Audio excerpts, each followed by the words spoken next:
Welcome back. आज के इस वीडियो लेक्चर में हम लोग देखेंगे कि रेस्पिरेशन का वो कौन सा स्टेप है जो एम्फीबॉलिक पाथवे होता है। रेस्पिरेशन बेसिकली कैटाबॉलिक प्रोसेस होता है, लेकिन जो एरोबिक रेस्पिरेशन का क्रेब्स साइकिल है वो एम्फीबॉलिक पाथवे की तरह से होता है। आज का जो हमारा टॉपिक है वो है एम्फीबॉलिक पाथवे। तो चलते देखते हैं। अगर हम एम्फीबॉलिक पाथवे को देखें तो इसमें जो एम्फी वर्ड लिखा हुआ है इसका मतलब बोथ होता है। अब बोथ का मतलब यहाँ पे क्या है, कैटाबॉलिक प्रोसेस या कैटाबॉलिज्म, और कैटाबॉलिज्म का मतलब है डिस्ट्रक्टिव प्रोसेस यानी कि ब्रेकडाउन, और जो दूसरा यहाँ पे मतलब है वो है एनाबॉलिज्म, और एनाबॉलिज्म का मतलब होता है कंस्ट्रक्टिव प्रोसेस यानी कि सिंथेसिस प्रोसेस। अब जब किसी प्रोसेस में यानी कि पाथवे में दोनों ही स्टेप साथ साथ चल रहा हो तो वो होगा एम्फीबॉलिक पाथवे। और जो एम्फीबॉलिक पाथवे है अभी किसके लिए बोला है, क्रेब्स साइकिल, यानी कि क्रेब्स साइकिल एक प्रकार का एम्फीबॉलिक पाथवे है। लेकिन इसको समझने के लिए थोड़ा सा ब्रीफ में इसको समझ लेते हैं। ग्लूकोज जो है रॉ मटेरियल है एरोबिक रेस्पिरेशन का। ये ग्लाइकोलिसिस या ईएमपी पाथवे के द्वारा दो मॉलिक्यूल्स पायरुवेट में चेंज होगा। अब ये जो पायरुविक एसिड है या pyruvate gateway step, link step या ओडी प्रोसेस के द्वारा two molecules of acetyl coenzyme A में चेंज होगा। अब ये जो एसिटाइल कोएंजाइम ए है ये एक लिंक कंपाउंड की तरह से होता है जो कि ग्लाइकोलिसिस को क्रेब्स साइकिल से जोड़ता है। अब ये मॉलिक्यूल को ऑक्सैलो एसीटेट क्या करेगा, एक्सेप्ट करेगा, इसीलिए इसको acceptor molecule of Krebs cycle बोला जाता है। ये और ये दोनों जब कंबाइन करेंगे तो पहला स्टेबल कंपाउंड बनता है जिसको बोलते हैं सिट्रेट, जो कि 6 कार्बन कंपाउंड है। ये 2 कार्बन कंटेनिंग कंपाउंड और ये होता है 4 कार्बन कंटेनिंग कंपाउंड। तो 4 और 2 से बना 6 carbon containing compound, that is citrate. ये आइसोमेराइज होगा सिस एकोनिटेट में और आइसोसिट्रेट में। ये जो आइसोसिट्रेट है अनस्टेबल कंपाउंड ऑक्सैलोसक्सिनेट के द्वारा चेंज होगा अल्फा कीटो ग्लूटेरिक एसिड में। अब यहाँ पर सिट्रेट सिस एकोनिटेट और यहाँ पर आइसोसिट्रेट, ये का पूरा यहाँ तक 6 कार्बन कंटेनिंग कंपाउंड होता है, यानी कि 6 कार्बन वाले 4 है, 1 2 3 4। जो 5 कार्बन वाला कंपाउंड है उसकी संख्या केवल 1 है और वो है अल्फा कीटो ग्लूटेरिक एसिड। अब ये जो है 4 कार्बन कंटेनिंग कंपाउंड में डीकार्बोक्सिलेट हो जाएगा और नाम है सक्सिनिल कोएंजाइम ए। ये किस में चेंज होगा, सक्सिनेट, फ्यूमरेट, और ये फिर मेलेट में चेंज हो जाएगा और लास्ट में ये वाला प्रोडक्ट फिर से बन जाता है, यानी कि यहीं से शुरू हुआ साइकिल और यहीं पे ख़त्म हो रही है। यहाँ पे जो ये पूरा स्टेप है यहाँ से लेकर यहाँ तक, ये एक प्रकार का ऑक्सीडेशन है। क्रेब्स साइकिल बेसिकली 4 स्टेप में कंप्लीट होता है। जो यहाँ पर पहला स्टेप है इसको बोलते हैं कंडेंसेशन स्टेप।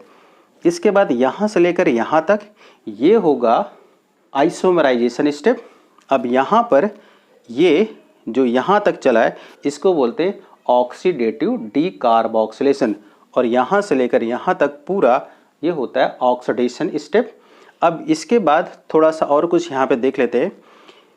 ये 10 स्टेप में कंप्लीट होता है। जैसे यहाँ पे देखिए 1 2 3 4 5 6 7 8 9 और 10। इसमें जो पहला, तीसरा और जो 9वां स्टेप है इसमें वाटर मॉलिक्यूल्स का एडिशन होता है। लेकिन जो 5वां स्टेप और जो 6वां स्टेप है यहाँ पे CO2 निकलता है, यानी कि एक क्रेब्स साइकिल में 2 CO2 रिमूव्ड हो रहा है और 3 वाटर ऐड हो रहा है। लेकिन यहाँ पर जो दूसरे नंबर का स्टेप है यहाँ पर वाटर निकलता है, यानी कि रिमूव होता है। अब यहाँ पे देखेंगे तो NADH2 का फॉर्मेशन भी है और FADH2 का, साथ में ATP का है। अब ये कहाँ पे बनता है, चौथा स्टेप है, यहाँ पे 6वां स्टेप है और साथ में लास्ट यानी कि 10वां स्टेप है। यहाँ पर NADH2 का कंपाउंड बनता है और ये जो NADH2 है ETC के द्वारा एक NADH2 से 3 ATP का फॉर्मेशन होता है। लेकिन जो 8वां स्टेप है इन दोनों के बीच में, यानी कि सक्सिनेट और फ्यूमरेट, इसमें FADH2 का एक मॉलिक्यूल बनता है और ETC के द्वारा 2 ATP का फॉर्मेशन करता है। लेकिन जो 7वां स्टेप है इसके बीच डायरेक्ट ATP का फॉर्मेशन होता है। जब डायरेक्ट ATP का फॉर्मेशन हो, यानी कि without the involvement of electron transport chain, तो इस तरह के ATP के फॉर्मेशन को क्या बोला जाता है? SLP, substrate level phosphorylation. अब हमको समझना है कि ये एम्फीबॉलिक पाथवे कैसे कंप्लीट होगा। इसमें ये जो क्रेब्स साइकिल है इसमें कुछ इंटरमीडिएट कंपाउंड बनते हैं, जैसे कि ये अल्फा कीटो ग्लूटारिक एसिड, जैसे कि सक्सिनिल कोएंजाइम में, और यहाँ पे ऑक्जेलो एसीटेट। इससे कुछ न कुछ कंपाउंड बन सकता है। अब इन्हीं को हमको फोकस करना है जहाँ पे हमने टिक कर रखा है। तो सबसे पहले लेते हैं अल्फा कीटो ग्लूटारिक एसिड को। अल्फा, ये हमारा पहला स्टेप हो जाएगा। अल्फा कीटो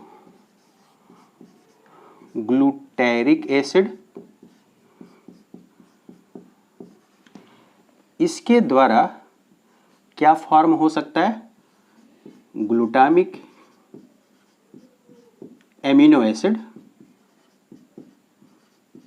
और ये एक तरह का एसिडिक नेचर का एमिनो एसिड होता है। इसमें अगर कुछ और एमिनो ग्रुप जुड़ जाए, हालांकि यहाँ पर भी एमिनो ग्रुप का एडिशन होगा अमोनिया के द्वारा। अब यहाँ पर जो इससे कंपाउंड बनेगा उसका नाम है ग्लूटामीन। ये एक प्रकार का है एमाइड। ये एक प्रकार का क्या है? एमाइड। अब यहाँ पर दूसरा एग्जाम्पल ले लेते हैं ऑक्जेलो एसीटेट का। ऑक्जेलो एसीटेट बोलिए या फिर एसिटिक एसिड। ध्यान रखेंगे ये 4 कार्बन कंपाउंड है और ये 5 कार्बन कंपाउंड है। यहाँ पर भी अमोनिया के प्रेजेंस में किस में चेंज हो जाएगा? ये keto acid aspartic amino acid में चेंज हो जाएगा। ये दोनों ही एमिनो एसिड एसिडिक नेचर के एमिनो एसिड होते हैं, और ये जो एमिनो एसिड है ये बाद में एमाइड में चेंज हो जाएगा एक्स्ट्रा एमिनो ग्रुप के एडिशन के द्वारा, जैसा कि यहाँ पर हुआ है। और जो कंपाउंड बनेगा उसका नाम होगा एस्पराजीन। अब यहाँ पे जो ये एमिनो एसिड है ग्लूटामिक एसिड, इससे कई तरह के और भी एमिनो एसिड का फॉर्मेशन हो जाता है। अब यहाँ पर ये दोनों जो एमिनो एसिड है और जो यहाँ पे ये दोनों एमाइड्स हैं, इन सभी के मिलने से प्रोटीन का फॉर्मेशन होगा। तो यहाँ पर क्या पॉइंट है? ऑल दीज आर एसोसिएटेड या इन्वॉल्व्ड इन ट्रांसलेशन। अब जो ट्रांसलेशन का स्टेप है इसी को तो बोला जाता है प्रोटीन सिंथेसिस।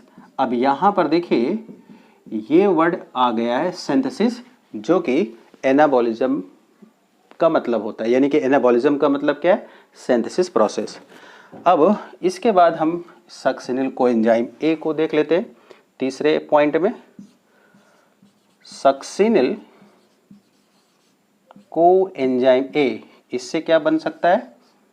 इससे एच और ग्लाइसिन की प्रेजेंस में पहले बनेगा प्रोटोक्लोरोफिल।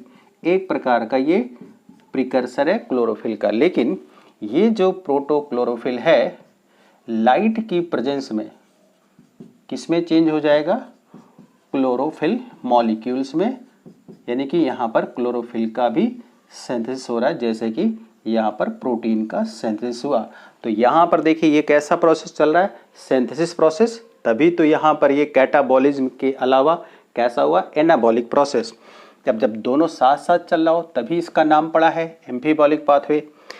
इससे और भी कंपाउंड का फॉर्मेशन होता है, जैसे कि पोरफायरिन बहुत इंपॉर्टेंट कंपाउंड है, हीम इसेट्रा।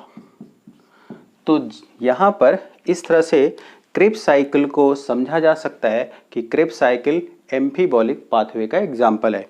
लेकिन इसमें कभी कभी क्या होता है, ये जो ऑक्जेलो एसीटेट इस साइकिल से निकल करके क्या बना रहा था, एस्पार्टिक एसिड, तो इसकी अमाउंट कम हो जाती है। तो इस कम अमाउंट को रिप्लेनिश करने के लिए, यानी कि बनाए रखने के लिए, जो एक्स्ट्रा पायरुविक एसिड होता है उसमें कार्बोक्सिलेशन होगा एटीपी और वाटर की प्रेजेंस में, जिससे ऑक्जेलो एसीटेट का कंसंट्रेशन बना रहता है और ये साइकिल चलती रहती है।